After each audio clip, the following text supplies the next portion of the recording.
थी। आज हम देखेंगे चुंबकीय प्रेरण। हम लोग को समझना है कि आखिरकार चुंबकीय प्रेरण क्या है। तो चलिए थोड़ा सा हम बात करते हैं चुंबकीय पदार्थ और चुंबक की बात करते हैं। तो मोटा मोटी जानिए कि चुंबक जिस पदार्थ को आकर्षित करता है वे पदार्थ चुंबकीय पदार्थ कहलाते हैं। तो यहाँ पे बात ये है कि ये प्रेरण का मतलब क्या होता है। सबसे बड़ी बात तो ये है चुंबकीय प्रेरण। प्रेरण के बारे में थोड़ा सा जो वर्ड लिखा हुआ ना, इसके बारे में अगर हम समझ जाए तो आसान हो जाएगा परिभाषा देना। इसका मतलब होता है उत्पन्न करना। प्रश्न आता है क्या उत्पन्न करना। तो आज देखेंगे अब इसी चीज़ को। बस 2-4-10 मिनट मुश्किल से आप इस वीडियो को या इस वीडियो में बने रहेंगे। चलिए देखिए समझेंगे। ये मेरा चुंबक है, ये क्षण चुंबक है। तो हम पिछला वीडियो में बताए थे चुंबक के बारे में, चुंबकत्व के बारे में। तो थोड़ा सा आपसे रिक्वेस्ट है कि देख लेंगे। मान लिया जाए कि इसका एस ध्रुव है और इसका एन ध्रुव है। क्योंकि हम जानते हैं कि चुंबक का 2 ध्रुव होता है, उत्तरी ध्रुव और दक्षिणी ध्रुव। उत्तरी ध्रुव पर पॉजिटिव चार्ज होते हैं और दक्षिणी ध्रुव पर नेगेटिव चार्ज होते हैं। यानी कहने का मतलब हुआ कि चुंबक का निर्माण 2 ध्रुव से होती है, एक ध्रुव से चुंबक का निर्माण नहीं होता है। यानी एक ध्रुव का चुंबक हो ही नहीं सकता है। चलिए ध्यान दीजिए। अब यहाँ पे और पदार्थ ले रहे हैं। ये पदार्थ लोहा मैंने लिया, यानी ऐसा समझा जाए तो हम चुंबकीय पदार्थ की कल्पना किए। चुंबकीय पदार्थ में क्या हो सकता है, लोहा हो सकता है, निकेल हो सकता है,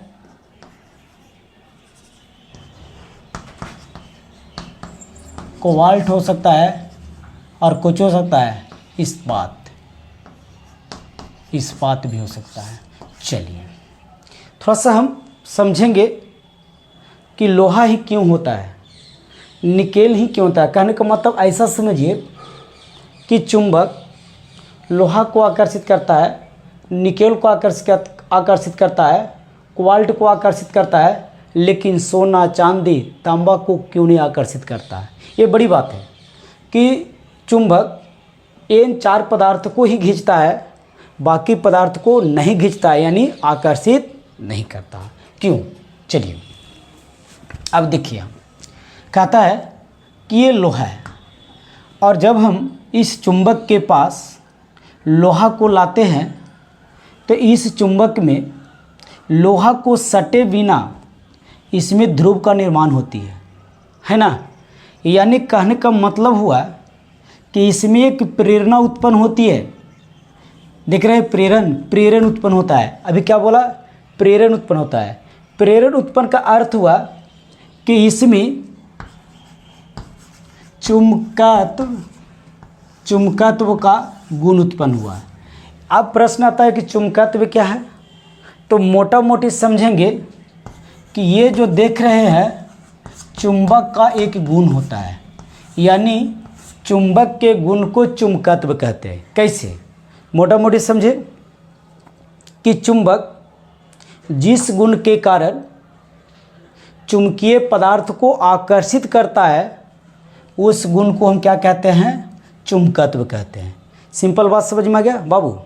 यानी चुंबक में आकर्षण करने की जो गुण होती है ना, आकर्षण, प्रतिकर्षण, निर्देशन, यानी ऐसे समझो कि चुंबक को जो गुण होता है, यानी चुंबक जिस गुण के कारण आकर्षण, प्रतिकर्षण करता है उसी को हम क्या कहते हैं, चुंबकत्व कहते हैं। यानी चुंबकत्व का मतलब होता है चुंबक का एक गुण। तो चलिए, अगर यहाँ चुंबकत्व उत्पन्न हो रहा है तो इसका अर्थ हुआ कि ये भी कोई वस्तु को आकर्षित करेगा।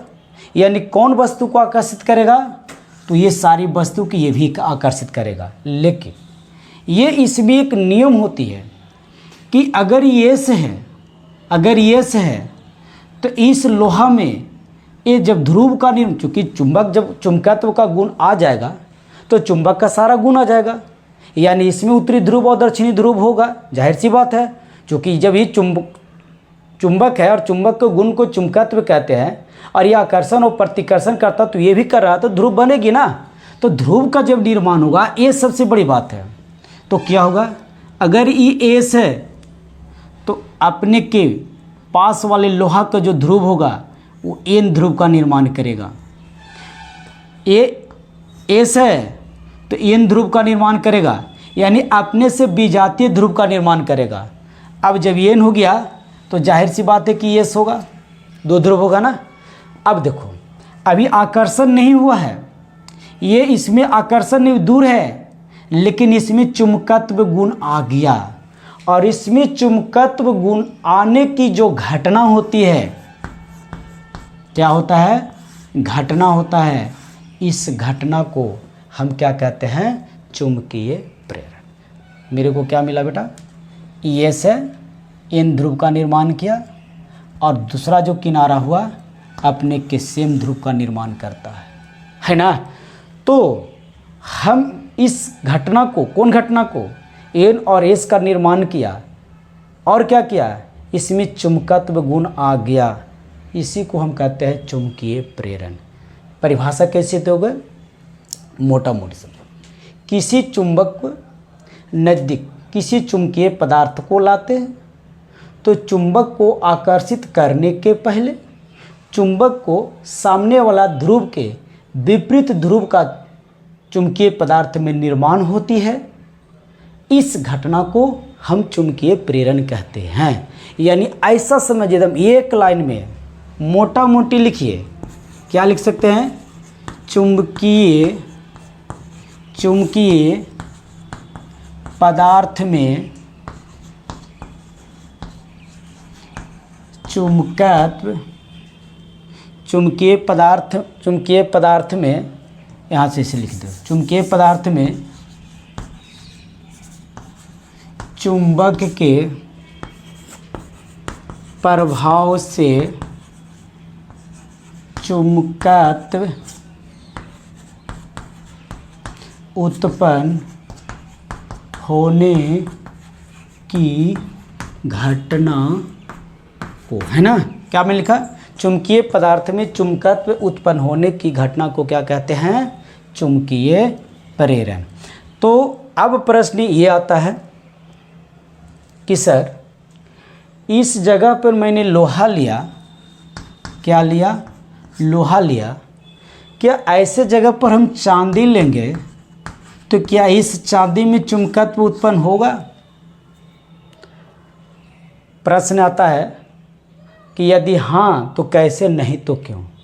लेकिन हम पहले से जान चुके, बचपना में हम पढ़े हैं कि चुंबक जो होता है लोहा के खींचता है, निकेल के खींचता है, कोबाल्ट के खींचता है, जो भी हो, जबकि चांदी को नहीं खींचता है। शायद इसका प्रैक्टिकल भी कर सकते हैं, चुंबक लेके देखिएगा, जब भी खींचेगा तो लोहा को, निकेल, कोबाल्ट को, सोना, चांदी, एल्युमिनियम ऐसा पदार्थ को नहीं खींचेगा। अब चलिए थोड़ा सा इसको मैं मिटाता हूँ, आप बस बने रहिएगा, देखेंगे। कहता है कि ये जो चुंबकीय पदार्थ है, ये चुंबकीय पदार्थ चूँकि हमें पता है कि अणु के मिलने से पदार्थ का निर्माण करता है और चुंबक भी एक प्रकार की पदार्थ है। तो इस पदार्थ में, यानी इसको जो चार देख रहे हैं, इस चारों के पदार्थ में जो अणु इसमें होती है, सुना ले, ध्यान देना अच्छा से, ये अणु मिला तो चुंबक बन गया, लेकिन अणु जो होती है ये अपने के क्या होता है, एक प्रकार की चुंबक होता है। चुंबकीय पदार्थ का जो अणु होता है वो एक प्रकार की चुंबक होता है, ध्यान देना। और दोनों चुंबक का जो ध्रुव का चुंबकीय जो बल होती है वो क्या होता है, इक्वल होता है। लेकिन अब ये प्रश्न होगा कि जब चुंबक का ये लोहा का पदार्थ का अणु एक चुंबक होता है तो इसको चुंबक होना चाहिए, फिर चुंबक क्यों नहीं होता है, यही बात है। तो ये जो अणु होती है, ये अणु की जो आकार होता है अनियमित होता है। आयताकार हो सकता है, वर्गाकार हो सकता है, त्रिभुजाकार हो सकता है, घनाव आकार की हो सकती है। और इसकी जो सजावट होती है वो अनियमित होता है। एस और एन सब में होती है, क्योंकि जो अपने को एक चुंबकीय पदार्थ है, ये सब में एस और एन होता है। लेकिन एस और एन एक निश्चित रेखा में सजा हुआ नहीं होता है। अब बात आती है कि यदि इस लोहा को या कोबाल्ट को, इस सारी बात को देख लीजिए, ये जितना भी देख रहे हैं चुंबकीय पदार्थ, मोटा मोटी समझेंगे कि चुंबकीय पदार्थ एक इतना मूड में बना रहे, बता रहे समझ में बाबू, समझो। ये जो चुंबकीय पदार्थ को जो अणु होता है, उसका प्रत्येक अणु एक चुंबक होती है। फर्क इतना ही है कि एक निश्चित रेखा में उत्तरी और ध्रुव में सजा हुआ नहीं होता है। बस अगला की कल्पना करते हैं, ये सोना की लेते हैं, तो इस सोना, ये भी तो भाई अणु से मिलकर बना हुआ होगा, लेकिन अपने के इसका ऐसा बात नहीं होता। अब होता है क्या कि जब इसको हम किसी चुंबक के पास ले जाते हैं, ध्यान दे रहे हो, चुंबक के पास ले जाते हैं और इस तरीक़ा से मान लीजिए चुंबक है, मान लिया जाए एन है ना, तो इसका जो प्रभाव हुआ, यही प्रभाव को हम क्या कहते हैं, प्रेरण कहते हैं।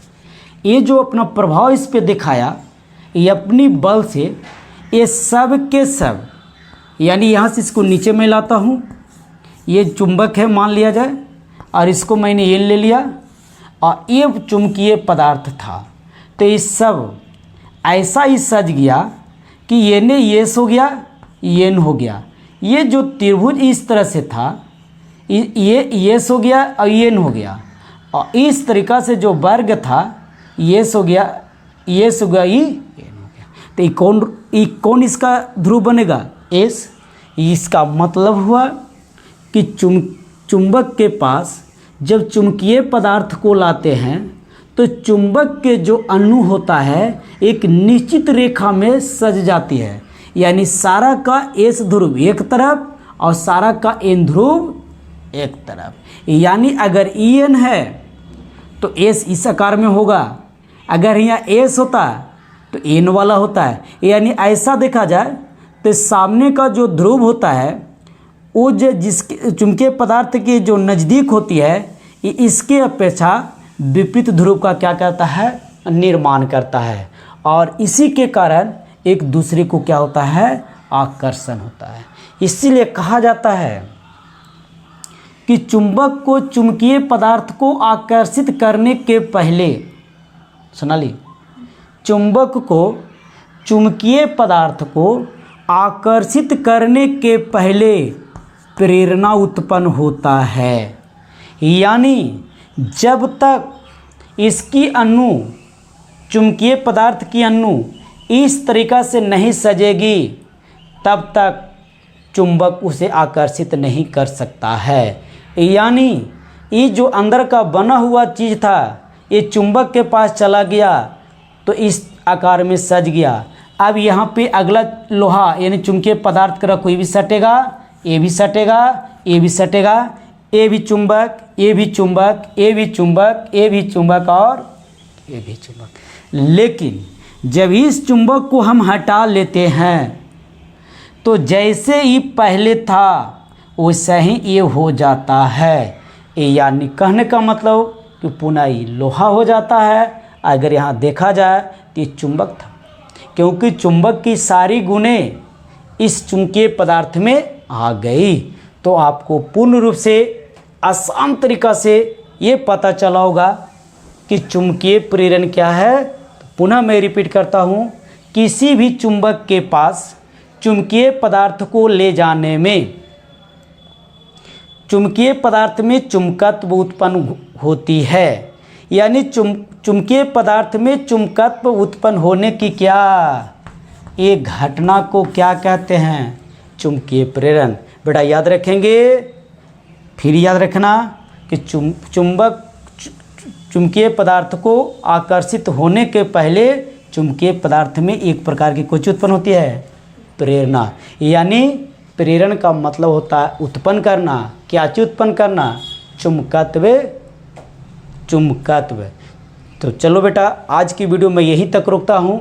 अगर आपको अच्छा लगा होगा तो लाइक करेंगे, शेयर भी करेंगे, सब्सक्राइब भी करेंगे